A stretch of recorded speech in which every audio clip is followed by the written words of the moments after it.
दिल्ली ने दिवाली तो मना ली है और 14 दिन बीत भी गए हैं। एयर क्वालिटी इंडेक्स यानी AQI का डेटा भी राहत के संकेत देने लगा है, लेकिन दम घुटना कम क्यों नहीं हुआ है। जैसे कि आज भी देख सकते हैं कि बुधवार को दिल्ली का 24 घंटे का जो औसत AQI था वो सुबह 8 बजे तक 361 रहा है, यानी हवा की गुणवत्ता अभी भी बेहद खराब है। सड़कों पर विजिबिलिटी शून्य है, दिसंबर जैसा कोहरा देखने को मिल रहा है।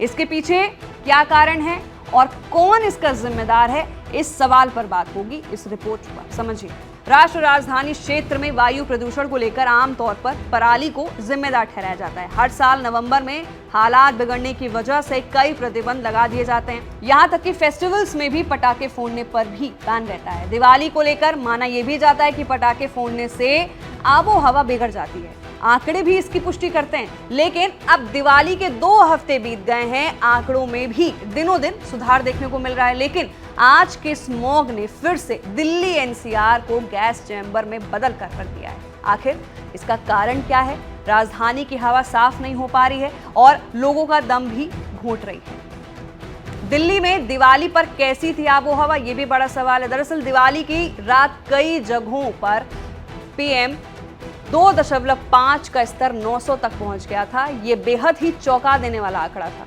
आतिशबाजी की वजह से राजधानी में दिवाली के बाद दूसरे दिन भी प्रदूषण खतरनाक श्रेणी में रहा था। अशोक विहार में PM 2.5 का लेवल 1450 के पार पहुंच गया था, जो स्वास्थ्य के लिए बहुत नुकसानदेह माना जाता है। आनंद विहार का औसत AQI यानी PM 10 419 दर्ज किया गया था, जबकि अधिकतम 500 था। राष्ट्रीय राजधानी में दिवाली की रात AQI 330 दर्ज किया गया है। अगले दिन 24 घंटे का औसत AQI 339 था। दिवाली के एक हफ्ते बाद 38 में से 13 प्रदूषण निगरानी स्टेशन ने 400 से ऊपर रीडिंग रिकॉर्ड की है। ये गंभीर श्रेणी है।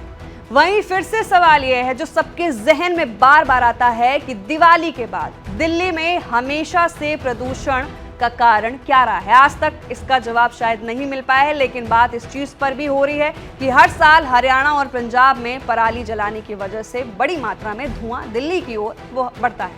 ये दिल्ली NCR के वायु गुणवत्ता सूचकांक AQI पर बुरा असर डालता है।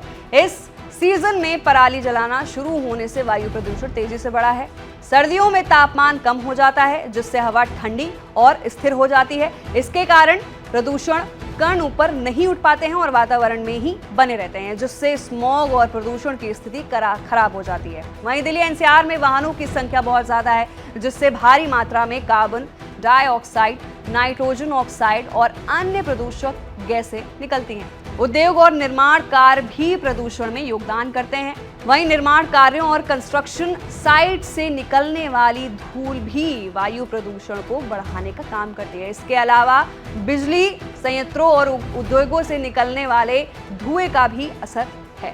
ठंड के मौसम में हवा का प्रभाव धीमा हो जाता है, जिससे प्रदूषण का फैलाव कम हो जाता है और प्रदूषक अधिक समय तक वातावरण में ही बना रहता है। तो फिलहाल के लिए कहीं ना कहीं आपके मन से ये सवाल क्लियर हो गया होगा कि दिल्ली में दिवाली के दौरान पटाखों पर बैन लगाने के बाद भी इतना प्रदूषण कैसे हो जाता है, कैसे इतना स्मॉग और कैसे इतना एयर पोल्यूशन फैल जाता है। तो ये कारण हमने आपको इस रिपोर्ट में बताए हैं। आप अपना ध्यान रखिए और नीचे दिए गए कमेंट सेक्शन में अपनी राय जरूर दें। मैं थी आपके साथ वंशिका सिंह और आप देख रहे हैं ABP लाइव।